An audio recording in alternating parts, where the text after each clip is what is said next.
Hello friends, आज हम लोग बनाएंगे बेक्ड वेजिटेबल कटलेट्स। ये बहुत ही कम तेल में यानी कि सिर्फ 1 टीस्पून तेल से बन जाती है और इसे हमने फ्राई नहीं किया है। इसको बनाने के लिए सबसे पहले हम लेंगे 1 टीस्पून तेल, उसमें डालेंगे 1 ग्रीन चिली और चुटकी भर हींग।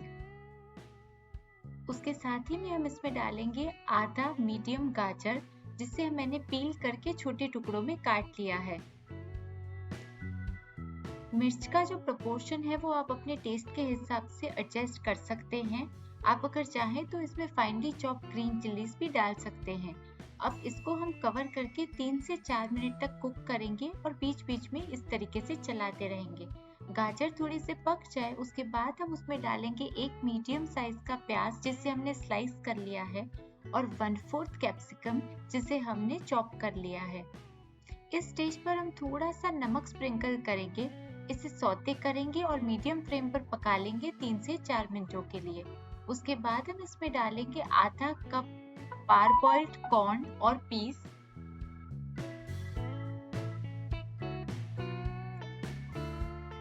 उसे मिक्स करने के बाद इस स्टेज पर हम जो चिली के पीसेस हमने डाले थे वो हम इसमें से हटा लेंगे। सभी मसालों में हम ले रहे हैं रेड चिली फ्लेक्स आधा से 1 teaspoon, 1/4 teaspoon chaat masala, 1/4 teaspoon आमचूर पाउडर, 1/4 टीस्पून किचन किंग मसाला, आधा टीस्पून धनिया प्लस जीरा पाउडर और स्वाद अनुसार नमक। इन सभी मसालों को हमें अच्छे से मिक्स कर लेना है और हम इसे सौते कर लेंगे। मसालों को जो है वो ऑयल के साथ और दूसरी चीजों के साथ 1 से 2 मिनट तक हमेशा से सौते कर लेना चाहिए। इससे जो मसालों का फ्लेवर है वो बहुत अच्छा आता है। और ध्यान रहे कि इस स्टेज पर फ्लेम जो है वो आप लो रखें। उसके बाद हम डालेंगे उसमें 3 मीडियम साइज के पोटैटोज यानी कि आलू। इनको हमने बॉईल कर लिया है, पील कर लिया है और उसके बाद मैश कर लिया है। आलू डालने के बाद हम इसको अच्छे से मिक्स कर लेंगे। आप चाहें तो इस तरीके से एक वेजिटेबल मैशर ले लें और मैश कर ले ताकि सभी चीजें जो है वो अच्छे से एक दूसरे के साथ कंबाइन हो जाए। उसके बाद हम उसमें डालेंगे 1 टेबलस्पून पाउडर्ड ओट्स।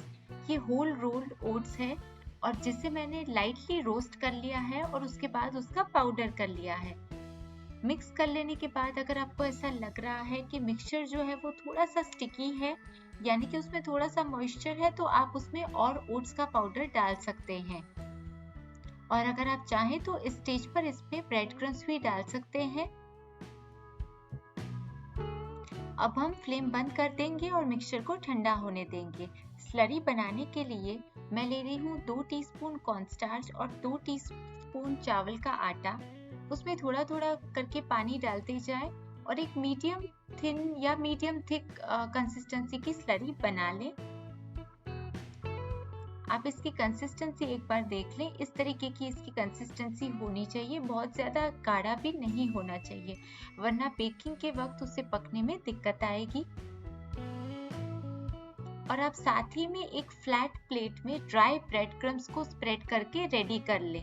मैंने इस समय करीबन आधा कप ब्रेड क्रम्स लिए हैं। अब जो मिक्सचर हमने बनाया है उसके इक्वल इवन साइज्ड बॉल्स बना लें और इस तरीके से हाथों के बीच में यानी कि दोनों पाम्स के बीच पर लेकर उसे फ्लैटन कर लें। आप कटलेट्स को कोई भी अपना मनपसंद का शेप दे सकते हैं। सभी कटलेट्स बन जाए उसके बाद आप इस तरीके से उसे स्लरी में कोट कर लें। स्लरी में डिप कर लेने के बाद उसे हमें ब्रेड क्रम्स से इस तरीके से कोट करना है अच्छे से।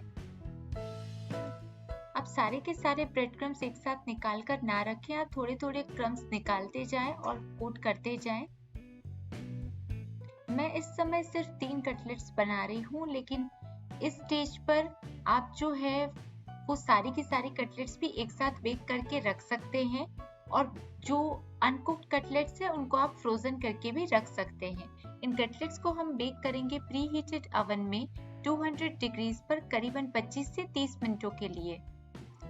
कटलेट्स जो है वो थोड़ी सी आपको लाइट गोल्डन लगेंगी और वो एकदम क्रिस्प हो जाएंगी। इन कटलेट्स का बहुत ज्यादा कलर चेंज नहीं होगा, लेकिन आप देख सकते हैं थोड़े से जो क्रम्स हैं ऊपर कोटिंग किया है उसका जो कलर है वो चेंज हुआ है। इतनी क्वांटिटी से आप करीबन 6 कटलेट्स बना सकते हैं।